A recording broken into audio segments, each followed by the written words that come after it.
मध्य प्रदेश के एक छोटे से गांव ढोलकपुर के किनारे पर एक पुराना सा ढाबा था, बाबा का ढाबा। ये ढाबा ज्यादा बड़ा या मॉडर्न नहीं था, पर उसकी एक अलग ही पहचान थी।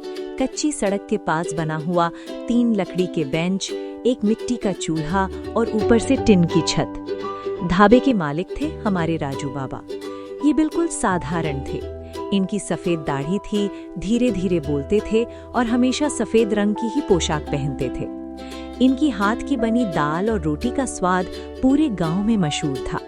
लोग कहते थे, बाबा के ढाबे का खाना पेट ही नहीं, दिल भी भर देता है। पर सच में लोग वहां सिर्फ खाने के लिए नहीं आते थे, वो आते थे बाबा की बातें सुनने के लिए। एक दिन शहर से एक लड़का आया, नाम था घसीटा। उसके कपड़े और स्टाइल देखकर लग रहा था कि वो शहर का रहने वाला है। नमस्कार बाबा जी, आपका नाम बहुत सुना है शहर में। सब राम जी की कृपा है बेटे। बाबा, मैं शहर से आया हूँ कुछ काम की तलाश में। क्या आपके यहाँ कुछ काम मिल सकता है? बेटा, तुम शहर के हो, यहाँ गांव का काम तुमसे नहीं हो पाएगा। नहीं बाबा जी, मैं कर लूंगा हर काम। घसीटा को लगा ये तो सिंपल काम है, रोटी बनाना, चाय सर्व करना, पैसा लेना। पर उसे क्या पता था, ये ढाबा उसकी जिंदगी बदलने वाला था। मैं तुम्हें यहाँ काम पर तो रख लूंगा बेटा, पर यहाँ सिर्फ काम नहीं, सब्र और ईमानदारी भी चाहिए। ही दिन से घसीटा काम करने पहुँच जाता है।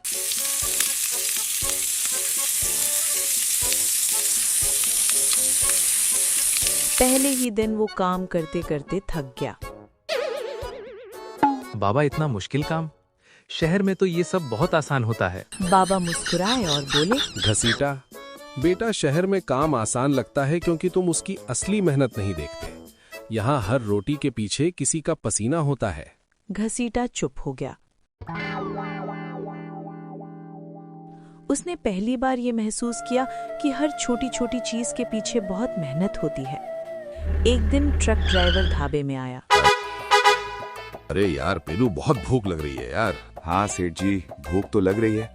मेरी नजर में एक ढाबा है इसी गांव में, वहाँ की दाल रोटी बहुत फेमस है। चलो वही चलते हैं। दोनों लोग वहाँ जाकर खाना खाने लगते हैं और जल्दी जल्दी में पैसे देना भूल जाते हैं। अरे हटाओ, बाबा ने तो देखा ही नहीं। वैसे भी 2 थाली में क्या ही हो जाएगा। लेकिन बाबा ने तो देख लिया था। फिर उन्होंने घसीटा से पूछा, बेटा, तुमने उस आदमी को रोका क्यों नहीं? बाबा, छोटी सी बात है, इतना क्या फर्क पड़ता है? बाबा ने उसकी आंखों में देखकर कहा, फर्क पैसे का नहीं होता बेटा, फर्क नीयत का होता है। अगर हम छोटी छोटी गलतियां इग्नोर करते हैं तो एक दिन बड़ी गलतियां नॉर्मल लगने लगती हैं। ठीक है बाबा जी, अब से नहीं होगा। घसीटा के दिल में ये बात बैठ गई। बाबा के ढाबे पर हर तरह के लोग आते हैं, अमीर, गरीब, मजदूर, बिजनेसमैन। एक दिन एक अमीर आदमी आया और बोला, मुझे सबसे पहले खाना चाहिए, मैं एक्स्ट्रा पैसे दे दूंगा। घसीटा उसकी तरफ झुकने ही वाला था कि बाबा ने रोक दिया और बोले, ये ढाबा सबके लिए बराबर है। हमारे यहाँ जो पहले आएगा उसको हम पहले खिलाएंगे। वो आदमी गुस्से में वहां से चला गया।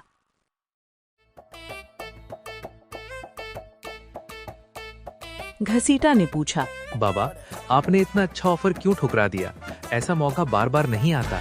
बेटा, अगर पैसे के लिए अपनी नीति बदल दी तो ढाबा तो चल जाएगा, पर इंसान गिर जाएगा। धीरे धीरे घसीटा बदलने लगा। अब वो सुबह जल्दी उठने लगा, काम ध्यान से करने लगा और हर कस्टमर को रिस्पेक्ट देने लगा। हर कस्टमर को एक बराबर मान के काम करने लगा। एक दिन ढाबे पर एक गरीब, गंदे कपड़े पहने हुए एक बुढ़िया आई। उसके पास खाने के लिए बिल्कुल पैसे नहीं थे।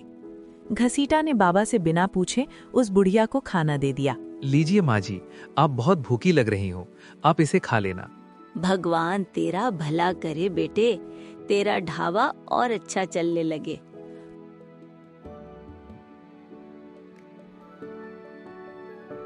बाबा ने देखा और मुस्कुराते हुए कहा, लगता है अब तुम सीख गए हो। बाबा, पहले मैं सिर्फ पैसे के बारे में सोचता था, अब समझ आया कि इंसानियत भी जरूरी है। एक दिन शहर से एक अमीर आदमी आता है। बाबा जी, मैं आपका ढाबा खरीदना चाहता हूँ। यहाँ मैं होटल बनाऊंगा, इसके बदले में मैं आपको बहुत सारे पैसे दूंगा। बाबा सोच में पड़ गए।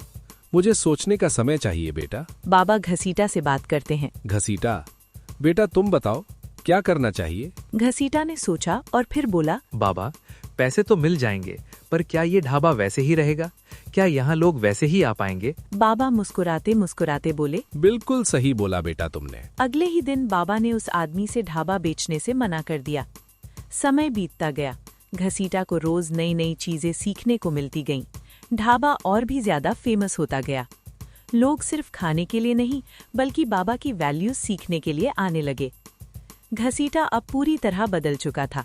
उसने बाबा से कहा, बाबा, मैं यहीं रहना चाहता हूँ और आपके साथ ढाबा चलाना चाहता हूँ। बाबा ने उसके सिर पर हाथ फेरा और बोले, अब तुम सिर्फ काम ही बस नहीं, जिम्मेदारियां भी समझने लगे हो। एक दिन बाबा की तबीयत बहुत खराब हो गई। उस दिन घसीटा ने पूरे दिन ढाबे की जिम्मेदारियां संभाली। उसने हर चीज वैसे ही रखी जैसे बाबा सिखाते थे, ईमानदारी, मेहनत और सबके साथ बराबरी। बाबा को ठीक होने में 1 हफ्ते लग गए थे। जब बाबा ठीक हुए, उन्होंने देखा कि ढाबा और भी अच्छा चल रहा है।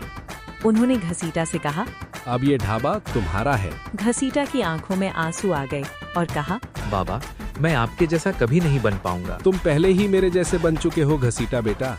इस कहानी का सबसे बड़ा सबक ये है कि जिंदगी में असली सफलता पैसे से नहीं बल्कि ईमानदारी, मेहनत और इंसानियत से मिलती है।